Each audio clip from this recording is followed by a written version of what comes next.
course, no? He challenged me to do something, so I did something.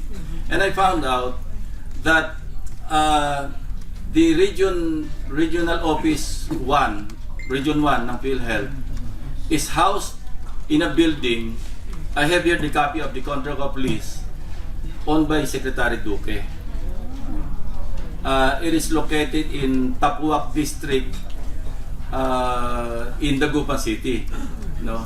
And this is the start of some extensive research or investigation that I am conducting, because not only against Secretary Duque, because you know, ang talaga nakakainis sa isang opisyal ng gobyerno, yung bang alam mo na may mali ka na, nag-iipokrito ka pa because he is projecting meron ang blemished record for 35 years.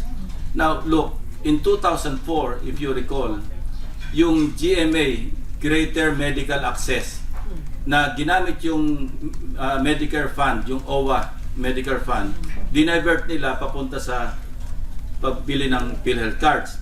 Ang nakalagay doon, litrato ni GMA, kasi kandidato siya 2004. And dinistribute nila sa mga areas kung saan alam nilang talo sila kay FPJ, the late FPJ.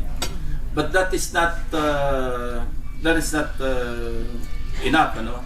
Ang ginawa nila, si ex-President GMA contacted PCSO and directed them to release 6 billion pesos to PhilHealth pang logistics, meaning pang distribute noong mga PhilHealth cards in those areas. 6 billion pesos. In the meantime, that PCSO had not remitted the amount.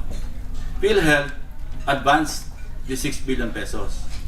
Now, I have the financial records. I don't know the status of the 6 billion if it has been liquidated already.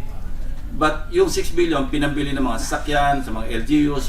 Pero, ang talagang purpose, i-distribute yung mga PhilHealth cards. Again, this is going back in time, ano?